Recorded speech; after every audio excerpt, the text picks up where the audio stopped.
Bom dia, alunos, professores, pais que nos acompanham, tudo bem? Sou a professora Elaine, vou moderar a aula da professora Andreia e nossa aula de hoje, divulgando pesquisas. Vamos para os objetivos da aula, pode pôr na tela, por favor. Então, o tema da aula, modos de divulgar pesquisas. Objetivos, apropriar-se de diferentes modos de divulgar pesquisas realizadas, produzir esquema, resumo ou mapa conceitual a partir das informações lidas. Ler e analisar formas de produção em gênero infográfico, cartaz ou painel para divulgar os resultados. Andreia. Bom dia, Elaine. Bom dia, 7º ano, professores e alunos.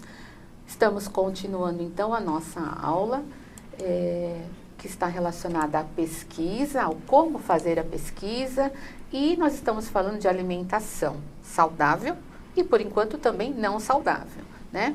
Eu já falei para vocês ontem que amanhã, né? Hoje é quinta, né? Amanhã nós teremos a presença de uma médica oftalmologista para fazer uma relação aí da má alimentação e a diabetes em decorrência da má alimentação e o glaucoma em decorrência da diabetes, tá? E também na outra sexta nós teremos uma nutricionista. Então, o que eu estou tentando fazer com vocês é mostrar, por exemplo, essa sequência é para que você saiba retirar as informações, né, das pesquisas que você vai fazendo em relação a um tema. Então, eu estou fazendo a minha pesquisa. Então, eu fiz essa opção, tá? De má alimentação, passei para diabetes, de diabetes fui um pouquinho aí, quis alguém para falar um pouco sobre glaucoma, né? Talvez um pouco menos falado, para nós sobre isso, então vou trazer alguém para falar, expor um pouquinho sobre esse assunto e depois a nutricionista que vai fechar tudo isso. E vocês já podem ir mandando perguntas até para a gente colocar, não só para a médica amanhã, pode colocar nas redes sociais ou pode mandar por aqui, que depois eu vejo, que não dá tempo de ver agora, eu vejo depois, e também para outra semana. Tá? Então, é como se eu estivesse fazendo uma pesquisa. Entendam isso como um exemplo. E estou usando, então, a sequência que nós temos aqui. Tá bom? Então, vamos para a acolhida. Como você avalia a sua alimentação nesta pandemia? Saudável ou não saudável? Dê exemplos de alimentos, ok?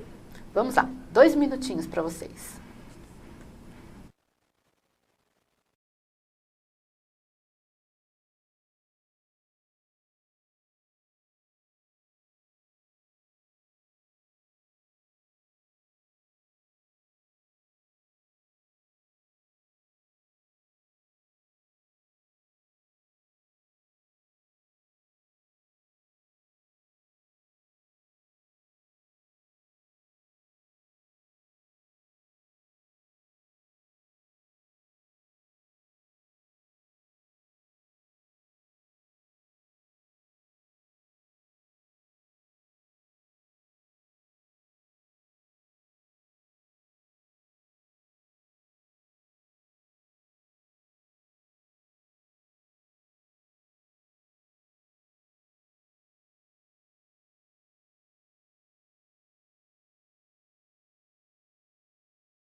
Isso, vamos lá então. Ó, a ProSilvia, achei engraçado dela. Vixe, não está sendo fácil não, professora. Uma tentação, mas a gente vai tentando balancear.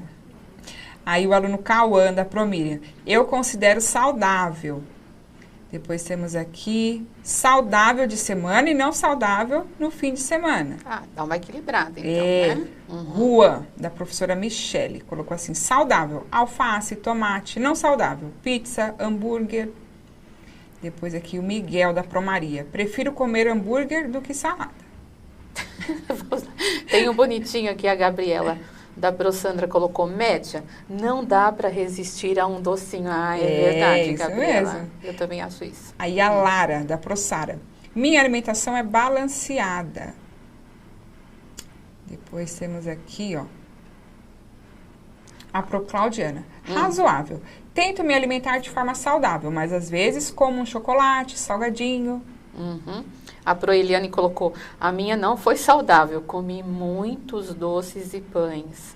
E no começo também tinha aquilo, né, de inventar pratos. Ficar cozinhando, né? Vamos inventar, vamos aproveitar aqui esse tempo para fazer uma coisa diferente. Aí depois chegaram os PPTs. É isso mesmo. Mas vocês estão... a ProSilvia, né, colocou, vixe, não está sendo fácil. O Pro Bruno colocou saudável, sem produtos industrializados. Muito Parabéns, bem. Pro Bruno. Saudável de semana e não no fim de semana. Bom, acho que todo mundo está tentando... Está mostrando assim, está falando a verdade primeiro, né? Estou sentindo bastante verdade, Sim. porque eu estou me identificando com todos vocês, então... Você também, né? Sim, já falou? com certeza. A produção já disse aqui também que está se identificando com tudo isso. E, portanto, eu já vou repetir o que eu disse terça-feira, estamos todos na Berlinda, precisamos repensar a nossa alimentação. A Proediana colocou, diminui o açúcar branco. Também é uma possibilidade. O meu problema né? é a farinha branca, não posso de jeito nenhum, por conta da gastrite, e ela faz mal, né? Mas quem vive sem farinha hoje em dia, gente, só se for totalmente alérgico, né? É difícil. Aí a Pro Railda colocou, uso o máximo que posso de orgânicos, é muito saudável. E hoje tem aquelas hortinhas, né, que dá pra fazer em casa. Porque a gente fala assim, orgânico é mais caro, realmente, né?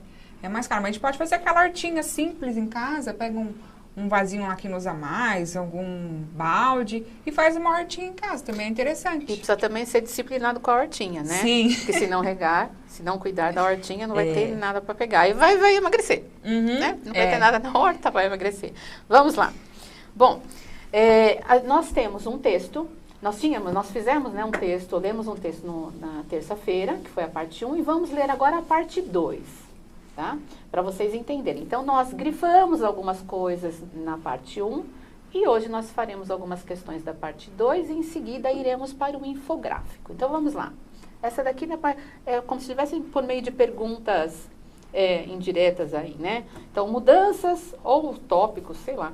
Mudanças nos indicadores de alimentação saudável. Então, para o conjunto dos participantes, os 4 indicadores de alimentação saudável evoluíram favoravelmente.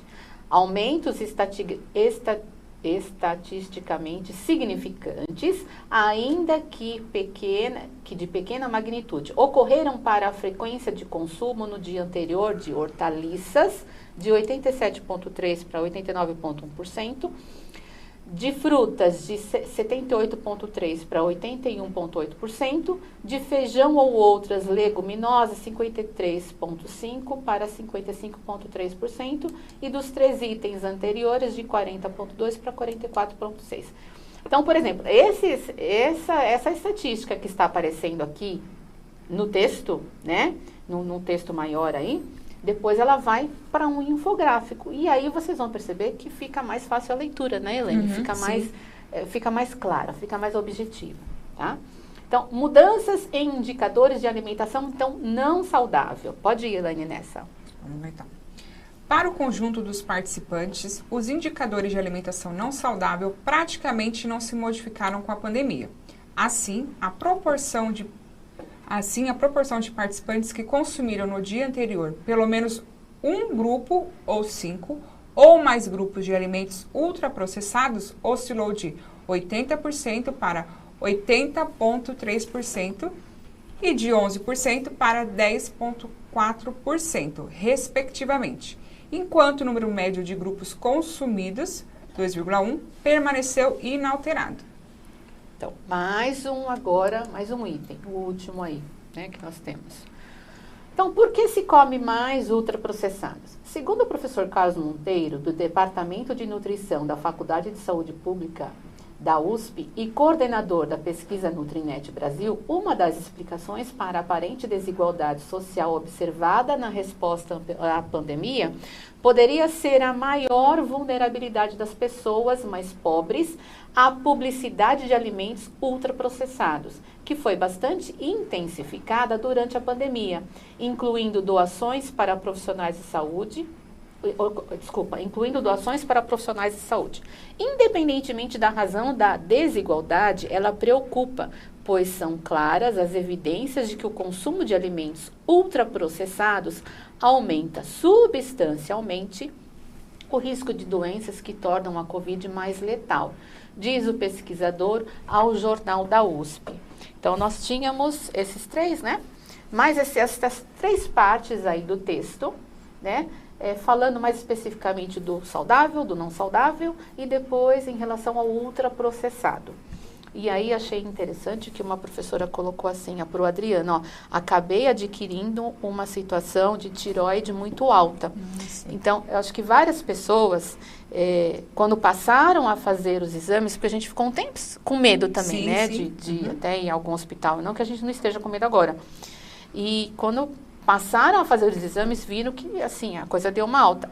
O meu marido também, o exame dele também deu uma alta em algumas coisas, aí ele ficou preocupado já, né? Mas é uma situação que a gente tem passado em que ainda está complicada, né? Mesmo tomando a vacina, a situação de alimentação ainda continua complicada, né? Pode falar. Deixa eu te interromper um pouquinho. Acho que é Railda, ela fez um comentário interessante aqui. Acredito que usam mais industrializados por causa da facilidade. Hoje ninguém quer mais ter trabalho de fazer o saudável. É verdade. E aquela correria do dia a dia, mesmo, né? É isso mesmo. Às vezes não quer ter o trabalho, às vezes não dá muito tempo, né? A gente acaba comprando muita coisa pronta, assim, Sim. E a gente vai acabando com a alimentação e com a saúde, né? E eu vi um aluninho que colocou aqui também, quando acaba tudo, só sobram as bolachas, Sim, tadinho. Então eles vão para a bolacha mesmo, né? Não aham. adianta, eles vão. Mas precisa equilibrar isso. Então vamos lá, ó. Dessas três partes que nós lemos, então, o que foi descoberto, a primeira questão, sobre o consumo de alimentos saudáveis? O que se falou sobre o consumo de alimentos saudáveis? E sobre os alimentos não saudáveis, quais foram os resultados da pesquisa? Dei um print nas duas questões que a produção vai voltando o texto para vocês. Vou dar 2 minutinhos, assim dá tempo de vocês lerem essas três partes novamente. Ok? Vamos lá.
Vamos lá. Então, aqui a Melissa da Promaria. Eles evoluíram favoravelmente. Da 1. 2. Maria Eduarda da Projanete. Mais de 80%. O Henrique colocou da 1. Aumentou favoravelmente o consumo saudável. Depois aqui, Jonatas da Proelaine. Vários alunos da Proelaine participando. Escolher o mais saudável é sempre fazer uma escolha inteligente. Depois temos aqui Alice, da Proérica. 1. Aumentaram favoravelmente o consumo saudável. Vamos ver se tem alguma da 2. O Eric, da Procláudia. 2. Mais de 80%. Depois aqui Samuel, da Proterezinha. 2.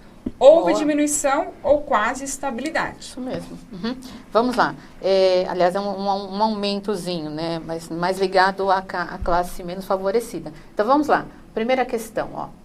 O que foi descoberto sobre o consumo de alimentos? Foi descoberto que o consumo de alimentos saudáveis aumentou entre os brasileiros durante a pandemia, de 40,2% para 44,6%.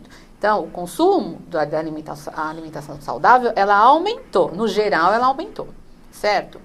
Também eu acho que por conta das pessoas passarem a fazer também comida em casa. Sim. Né? Num começo que estava um pouco mais lento, assim, a gente estava se acostumando, a gente foi, depois a gente viu que não era tão sossegado o negócio, a gente passou a comprar mais coisas prontas. Sim. Acho que foi mais ou menos isso, né? Até aquele medo que o pessoal teve, né, de faltar alimento, então armazenou mais esses que duram, né, com maior durabilidade, que não vai estragar tão rápido.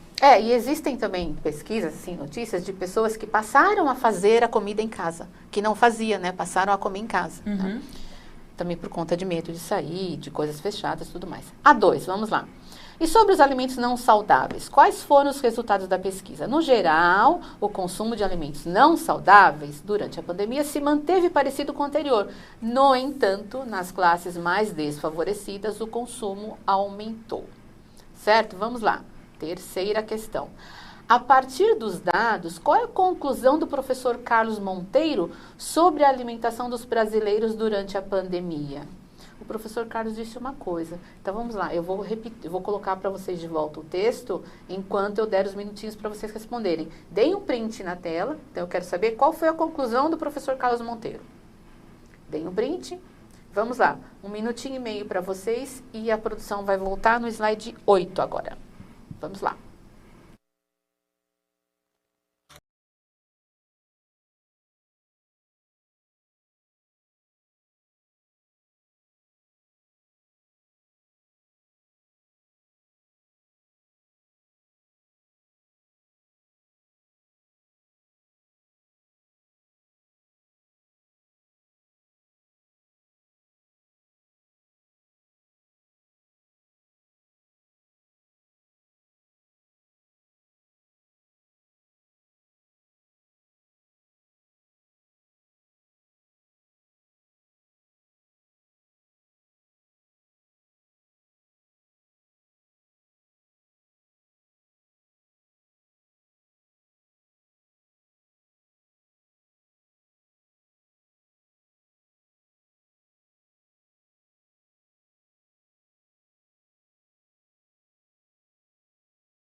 Vamos lá. Então, antes de lermos aqui as respostas, então, um beijo, um abraço para as alunas da professora Alessandra, que sempre participam, e para os alunos Pei Naerson Miranda, tá bom? Da professora Elaine. Beijos para vocês. Vamos lá para as respostas, então. Temos uma aqui, ó, da Júlia, da Protaís. Comer em casa é mais saudável. Depois temos outra aqui da Sabrina. Maior vulnerabilidade. Depois a Manuela, da Promaria também. Maior vulnerabilidade. A Proedilei, ou Proedilei, colocou assim, comer em casa é mais saudável. O Lucas disse que equilibrado. Comer em casa é mais saudável, a professora Maria José. Seguiriam nessa linha. Tá, mas vamos lá, ó. E alguém comentou também que é mais barato, porque a renda caiu muito, né? Tá, mas vamos lá. A pergunta é, a partir dos dados, qual é a conclusão do professor Carlos Monteiro sobre a alimentação dos brasileiros durante a pandemia? Então, coloquem resposta para eles, porque essa é uma possibilidade. Aí eu vou ler um trechinho aqui do texto. Ó. O professor explica que o consumo de alimentos ultraprocessados pelas classes mais desfavorecidas se dá por conta da falta de informação sobre o tipo de alimentação que faz bem para a saúde. Isso a gente pode inferir. Mas coloquem, por favor, produção, o slide número 8. Olha só, segundo o professor Carlos Monteiro, do Departamento de Nutrição da Faculdade da Saúde Pública da USP, uma das explicações para a aparente desigualdade social observada na resposta à pandemia poderia ser a maior vulnerabilidade das pessoas mais pobres à publicidade de alimentos ultraprocessados, que foi bastante intensificada durante a pandemia, incluindo doações para profissionais de saúde. Então, o que ele colocou? Ficou evidente para ele, sim, que é por conta da falta de informação. E ele relaciona isso, então há uma publicidade maior. Então, se você tem uma publicidade para uma classe menos desfavorecida em todos os sentidos, né?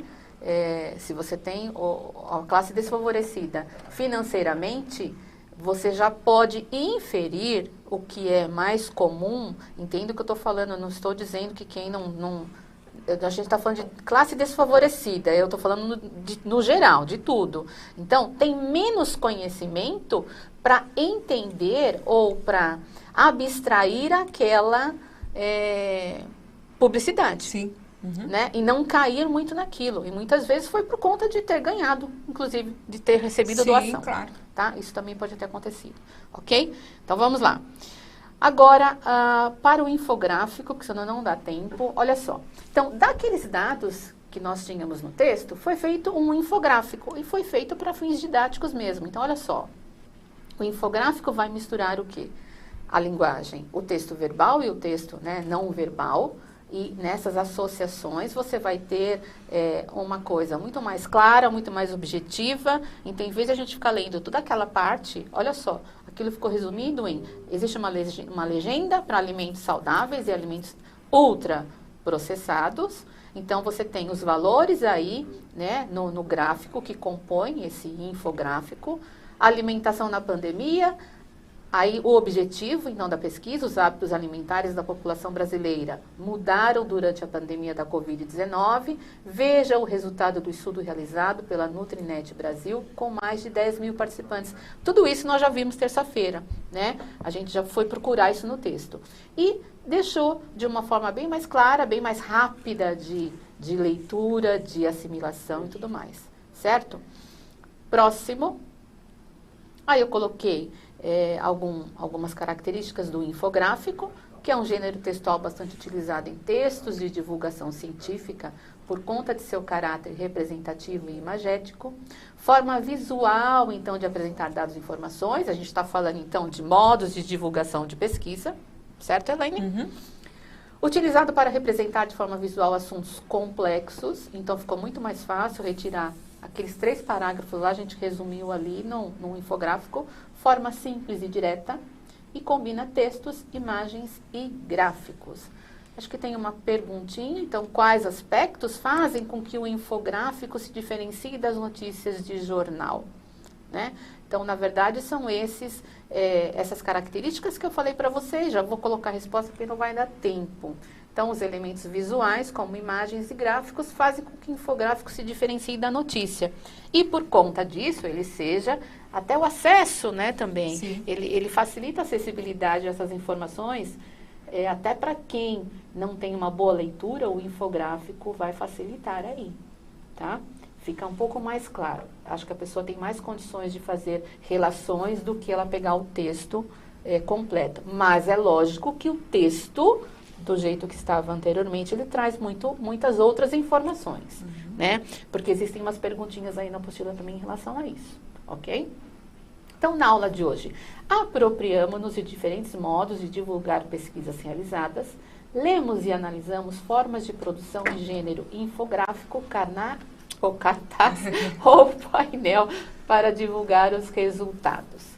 Foi isso, avaliem a nossa aula, mandem aí perguntas nas nossas redes sociais, que já foram colocadas para vocês. Obrigada, Elaine, obrigada, produção, e um beijo, Lourdes. Estou lendo as suas mensagens aqui, sim. Beijo. Obrigada, beijos.